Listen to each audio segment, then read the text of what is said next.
ভিক্ষা করে জমানো 15,000 টাকা তুলে দেন আওয়ামী লীগের এক নেতার হাতে, কিন্তু সেই টাকাও মেরে দেন তিনি।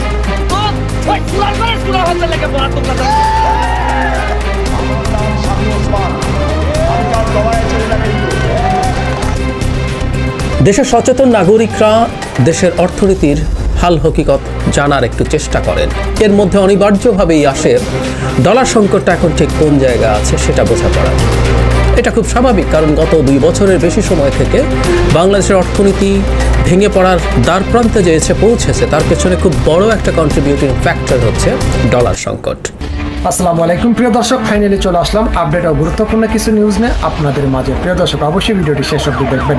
দর্শক, আপনাদের কাছে ছোট্ট একটি অনুরোধ, দেশ এবং দেশের বাইরে হলে কমেন্ট বক্সে লিখে জানিয়ে দেবেন, আর চ্যানেলে নতুন হলে সাবস্ক্রাইব করে পাশে থাকা বেল বাটনটি অবশ্যই অল করে দেবেন, কারণ পরবর্তী আপডেট নিউজ সবার আগে পাওয়ার জন্য প্রিয় দর্শক আর অবশ্যই একটি লাইক দেবেন।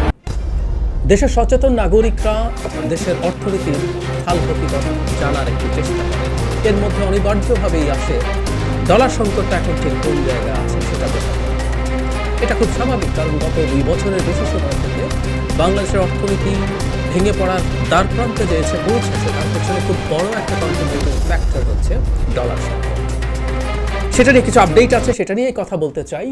বেশ কয়েকটা লক্ষণ, আমাদের কাছে তো সঠিক তথ্য সরকার দেবে না, বরং আমরা কিছু ম্যানিফেস্টেশন, কিছু সিমটম দেখে সংকটটার এক্সটেন্ট এবং সেভিয়ারিটি বুঝতে পারি। আজকে সেটা নিয়েই কথা বলবো। তার আগে একটা কথা একটু বলে রাখা ভালো, আমরা খেয়াল করেছি যে কয়েকটা বিষয় নিয়ে আমরা বেশ কিছুদিন মেতেছিলাম। কেউ বলবেন আমাদেরকে মাতিয়ে রাখা হয়েছিল। জনাব বেনজির, জনাব আজিজ এবং জনাব আনারের ঘটনা। জনাব আজিজকে নিয়ে অবশ্য সরকার তেমন কিছু না, এটা আমেরিকা থেকে আসা স্যাংশন, মানুষ কথা বলেছে। কিন্তু বাকি দুটো ঘটনা নিয়ে কেউ কেউ বলছেন এটা আমাদের মনোযোগকে ডাইভার্ট করার একটা চেষ্টা থেকে করা হচ্ছে। আমি ব্যক্তিগতভাবে আসলে খুব মনে করি না, কারণ হলো এই ঘটনাগুলো দিয়ে যেসব বাস্তবতা আপনি সামনে আনছেন, সেটা দিয়ে সরকারের বিরাট সংকটের প্রশ্ন সামনে আসে।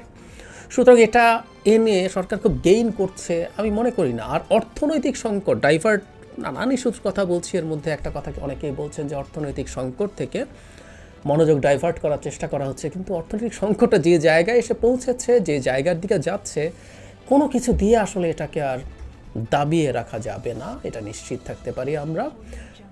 যাই হোক, একটু কথা বলি। কয়েকটা, ওই যে বললাম, কয়েকটা ম্যানিফেস্টেশন আছে, সেটা নিয়ে কথা বলে তারপর আমি আমার ইন্টারপ্রিটেশনের কথা বলবো।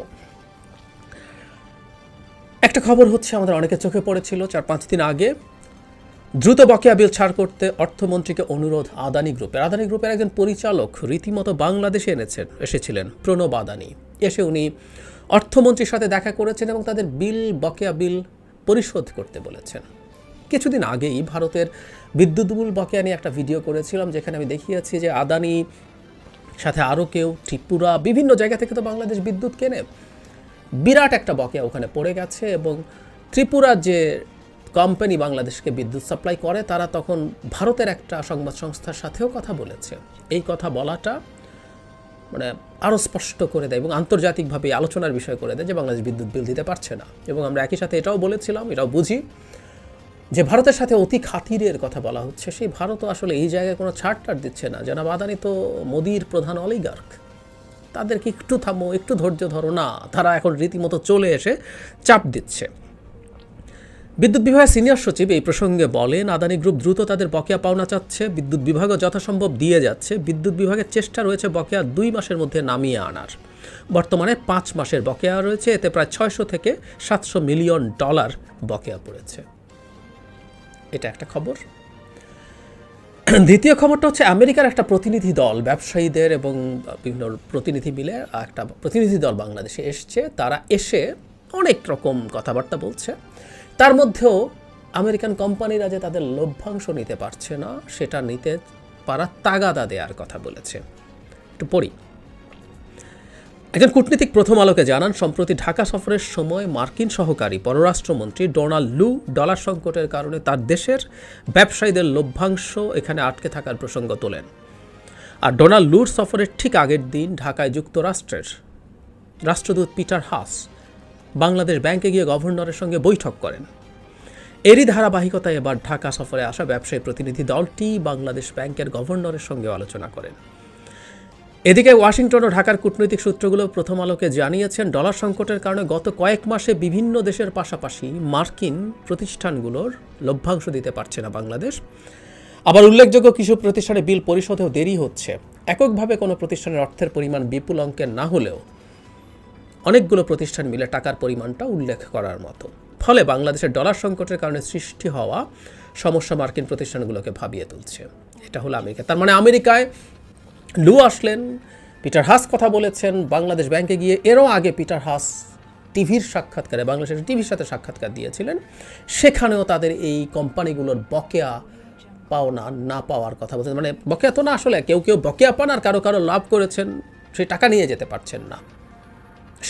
শেভরনের টাকা নিয়ে যেতে পারছেন না, জনাব পিটার হাস শেভরনের কথা ক্লিয়ারলি বলেছিলেন। সো তারপর একটা ব্যবসায়ী প্রতিনিধি দল আসলো, তারা চাপ দিচ্ছে, বুঝতেই পারছে পরিস্থিতিটা কি।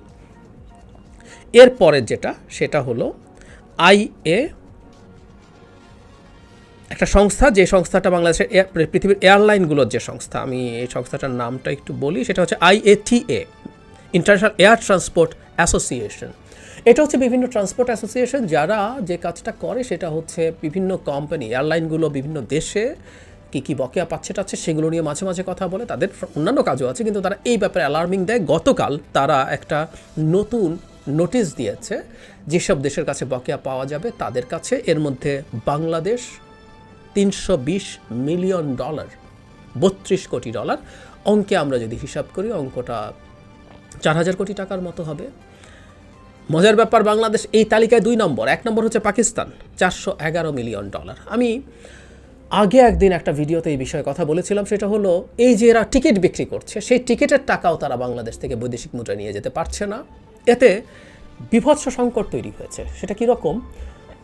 এই যেহেতু টাকা পাচ্ছে না, তারা তাদের ফ্লাইট কমাচ্ছে, এবং ফ্লাইট যেহেতু কমাচ্ছে এবং তাদের যেহেতু একটা টাকা এখানে আটকে গেছে, সেটারও একটা কস্ট অফ ফান্ড আছে, সেটা তুলে নেওয়ার জন্য তারা তাদের টিকিটের দাম অনেক বাড়িয়ে দিয়েছে বাংলাদেশে। এটার মাসুল এখন আমরা সাধারণ মানুষজন দিচ্ছি। আপনি অনেক সামর্থ্যবান হলে টিকিটের দাম দ্বিগুণ হয়ে গেলেও হয়তো আপনার গায়ে লাগছে না, কিন্তু আমরা জানি বাংলাদেশ থেকে এই প্লেনে ফ্লাই করা মানুষদের একটা বড় অংশ বিভিন্ন দেশে প্রবাসী কর্মী হিসেবে কাজ করেন, মূলত শ্রম নির্ভর কর্মী। সো অত্যন্ত প্রান্তিক জনগোষ্ঠীর মানুষেরা, তাদের উপরে চরম চাপ তৈরি হয়েছে শুধুমাত্র সরকারের এই ডলার সংকটের কারণে। সে যেহেতু বিভিন্ন এয়ারলাইনকে তার টাকা বৈদেশিক মুদ্রায় পরিশোধ করতে পারছে না, সেজন্য। এই 3টা খবর, তার সাথে আরেকটা জিনিস একটু যোগ করি, সেটা হচ্ছে রিসেন্টলি বাংলাদেশের বৈদেশিক মুদ্রার অবস্থার ক্ষেত্রে ফিচ রেটিংস তার র্যাঙ্কিং আরেক ধাপ নামিয়ে দিয়েছে। যারা আমার ভিডিও নিয়মিত দেখেন তারা জানেন, আমি বেশ আগে ইনফ্যাক্ট যখন অনেক বেশি ডলার নিয়ে কথা হচ্ছিল, ঋণমান নিয়ে কথা হচ্ছিল, তখন এই প্রতিষ্ঠানগুলোকে নিয়ে আমি গ্রোস একটা ধারণা আপনাদেরকে দেওয়ার চেষ্টা করেছিলাম। আমি ভিডিওটা খুঁজে পেলে আবার মন্তব্যে দিয়ে দেবো, যারা দেখেননি তারা দেখবেন। সেটা হচ্ছে এগুলো আসলে কতগুলো ঋণমান সংস্থা, ফিচের কথা বলছি এখন, ফিচ নিয়ে তারা তাদের একটা পূর্বাভাস দিয়েছে। অনেক রকম এরকম ঋণমান সংস্থা আছে যারা যে কারো র্যাঙ্কিং করে, রেটিং করে যে আপনি আমাকে লোন দেবেন কি না। অনেক আছে, কিন্তু 3টাকে সর্বোচ্চ বেশি প্রেস্টিজিয়াস মনে করা। এর মধ্যে ফিচ তো একটা আছে, মুডিজের কথা আমরা শুনেছি, S&P একটা আছে, স্ট্যান্ডার্ডস অ্যান্ড পুয়ার, S&P। তো এই 3টাকেই সবচেয়ে স্ট্যান্ডার্ড ধরা হয়, যারা অনেক বেশি ক্রেডিবল, তাদের কাছে ডেটা প্রচুর আছে, তাদের অ্যানালিসিস ভালো। সেই কারণে ফিচ যা বলছে বাংলাদেশের ঋণমান কমিয়ে আনার ক্ষেত্রে, ফিচ রেটিং বলছে ঋণমান B+ নামিয়ে আনা হয়েছে কারণ বাংলাদেশের বৈদেশিক মুদ্রার রিজার্ভ দীর্ঘমেয়াদে দুর্বল। বাংলাদেশ রিজার্ভ ক্ষয় ঠেকাতে অনেক ব্যবস্থা নিল, এই পরিস্থিতির শিগগিরই উন্নতি ঘটতে যাচ্ছে না। তাই অর্থনীতির বহিস্থ খাতে ধাক্কা লাগলে বাংলাদেশ আরও অরক্ষিত হয়ে পড়বে। 2022 সাল থেকে বিদেশি মুদ্রা রিজার্ভের পতন ঠেকাতে বাংলাদেশ যেসব ব্যবস্থা নিয়েছে তা যথেষ্ট নয় বলে মনে করে ফিচ রেটিংস। এসব নীতির কল্যাণে অভ্যন্তরীণ বাজারে ডলার সংকট মোকাবিলা করাও সম্ভব হয়নি। এখন যে ক্রলিং পেগ পদ্ধতি গ্রহণ করা হয়েছে তাতে মুদ্রার বিনিময় হারের নমনীয়তা বাড়বে, তবে এই নীতির কল্যাণে যে বিদেশি মুদ্রা বাজারের সংকট মোকাবিলা করা যাবে বা রিজার্ভের উল্লেখযোগ্য উন্নতি হবে তা পরিষ্কার নয়। সোজাসাপটা কথা। এবার এগুলো নিয়ে আমরা আসলে কি বুঝতে পারি সেটা নিয়ে কথা বলি। সংকটটা কতটা, কেন আমি মনে করছি এটা একটা বিপদের পূর্বাভাস।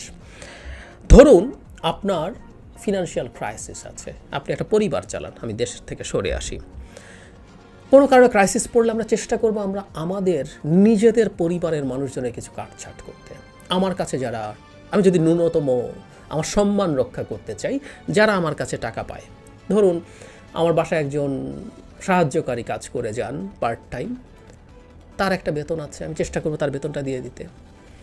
আমি আমাদের সন্তানের টিউটর আছে, তার বেতনটা দিয়ে দিতে চাইব।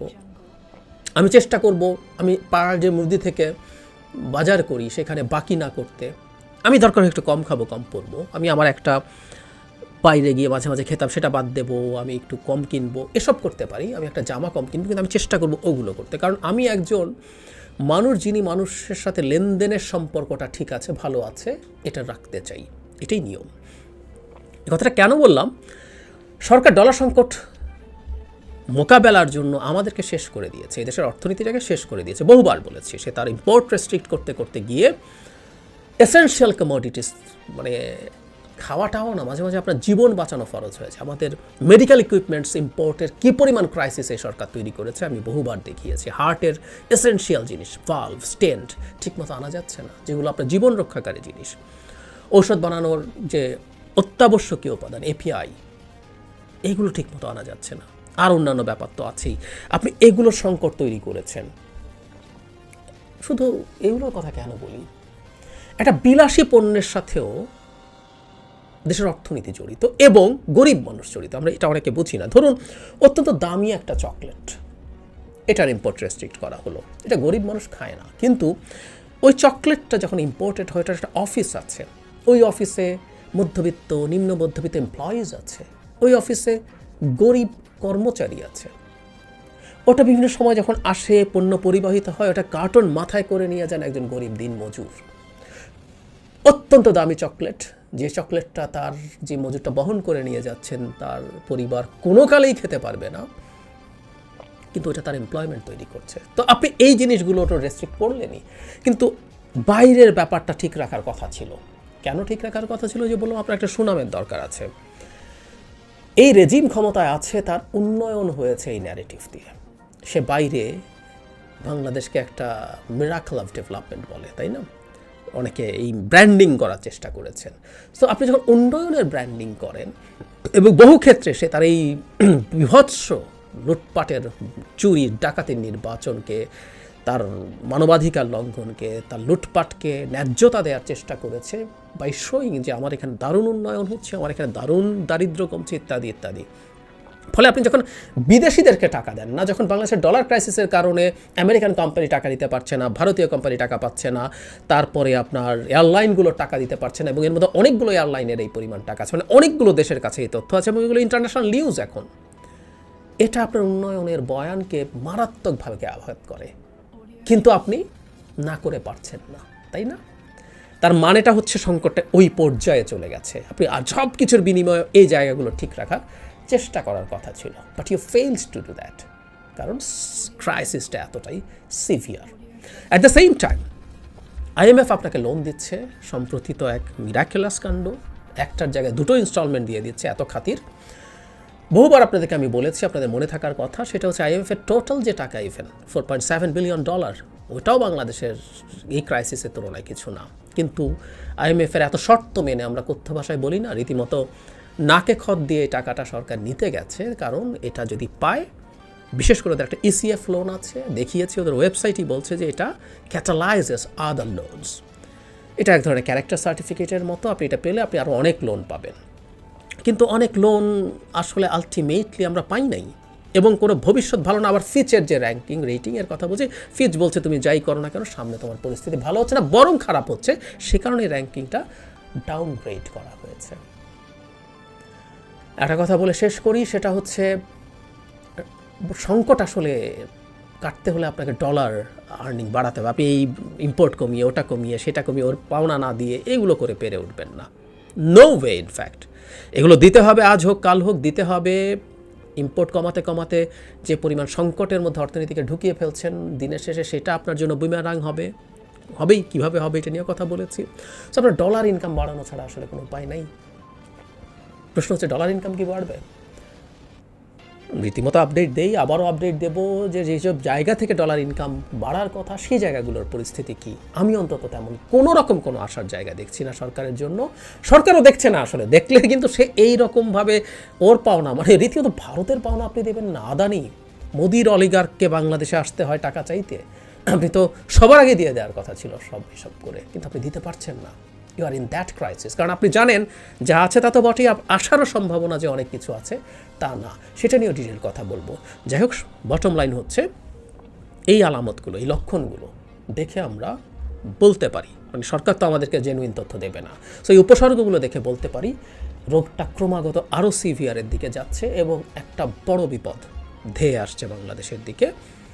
সে বিপদটার সিভিয়ারিটি কতটুকু হবে, ডিউরেশন কতটুকু হবে, সেগুলো নিয়ে আলাপ হতে পারে, সেটা করব, কিন্তু আসছে একটা বিপদ, এটা মোটামুটি নিশ্চিত।